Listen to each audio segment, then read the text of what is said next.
Como siempre. Hoy le hablaré del México pobre. De acuerdo con el Coneval, en México hay más de 53 millones de pobres. El dato parece conservador, pero alarmante al fin. ¿Y qué puede esperarse de un México pobre? ¿Un pobre México? ¿Qué hacemos con los pobres? Con ese título, la escritora cubano-mexicana Julieta Campos escribió a principios de la década de los 90 un extraordinario libro que debe estremecer las conciencias de los mexicanos que sienten el coraje, el compromiso de querer acabar realmente con la pobreza en México.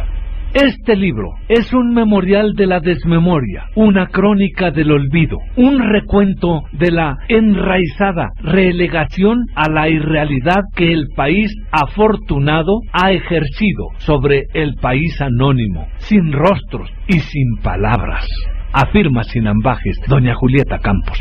La autora habla del México que sexenio tras sexenio espera que se haga el milagro de acabar con la pobreza que lacera históricamente a nuestros compatriotas.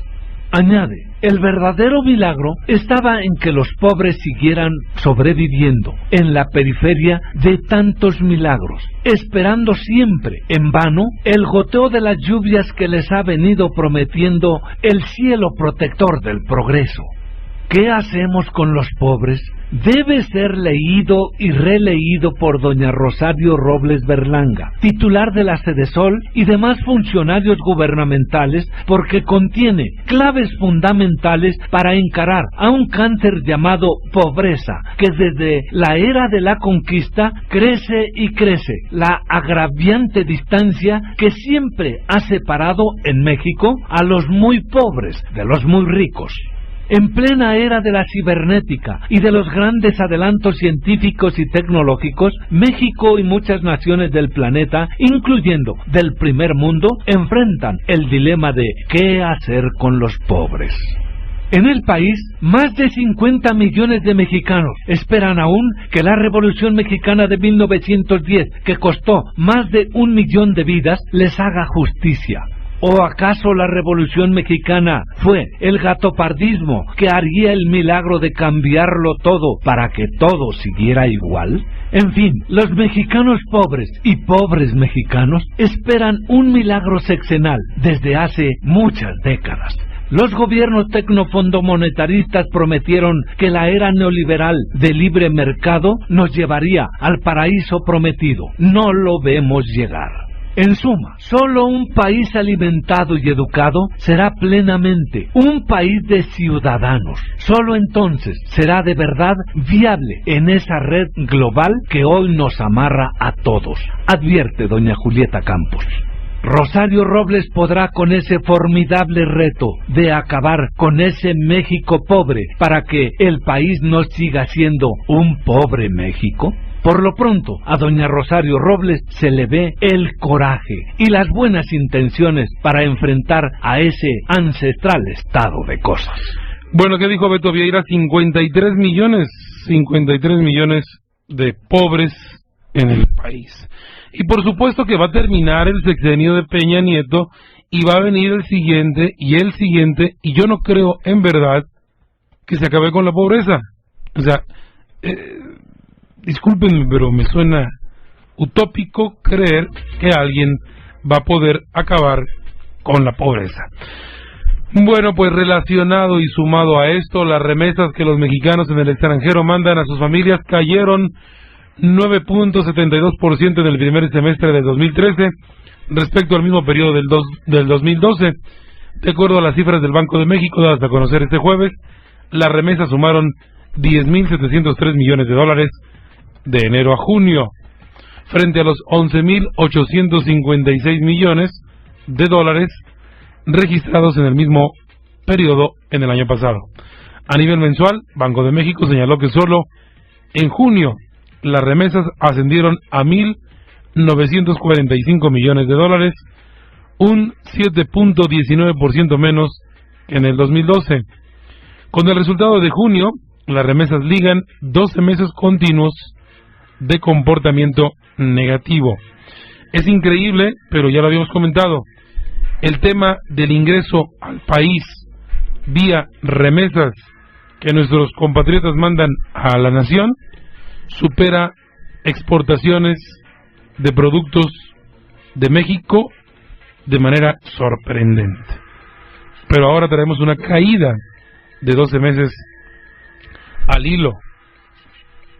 Y es que es entendible. Reflejo también de la mala economía que los Estados Unidos tiene. Es obvio, el ciudadano. Tú viviste en Estados Unidos y tuviste la oportunidad de tener en un momento dado pues buen trabajo, pero tuviste forzosamente épocas en las que no tenías tal.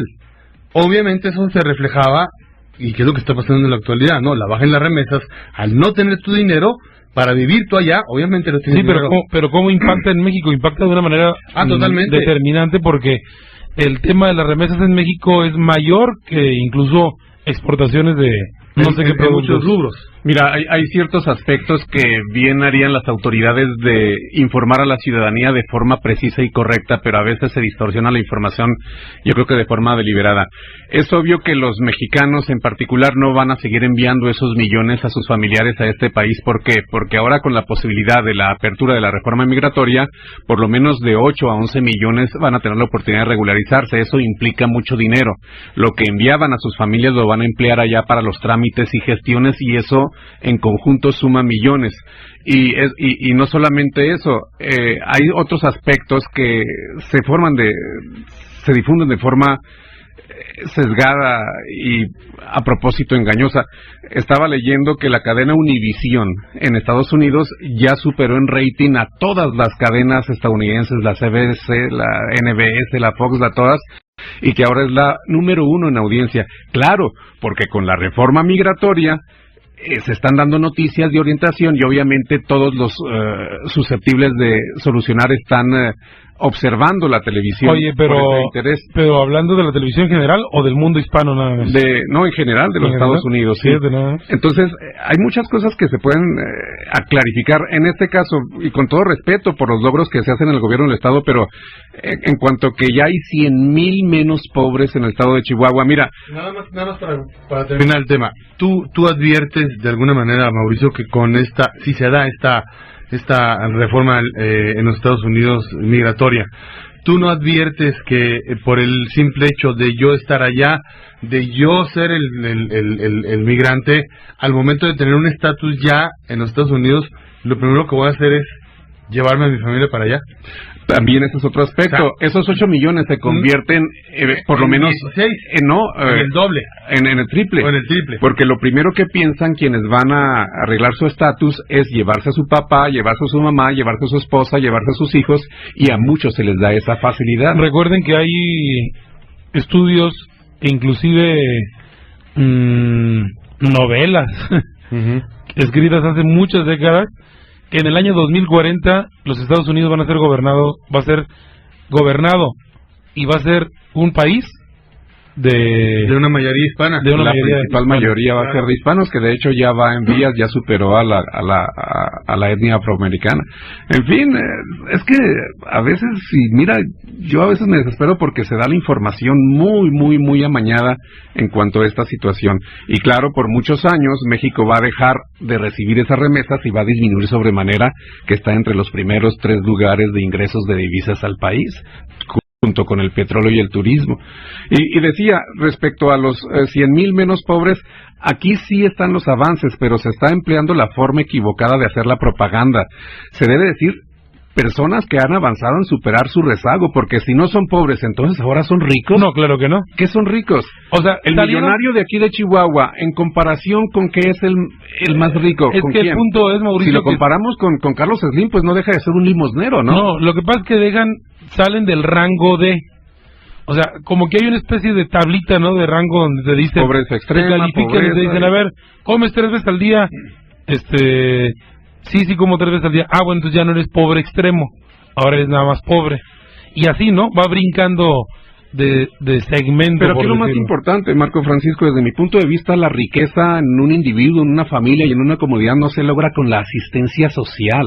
Si yo soy menos pobre porque recibo educación pública, porque pasó el drenaje por mi casa, por X o por Y, eso es asistencia social.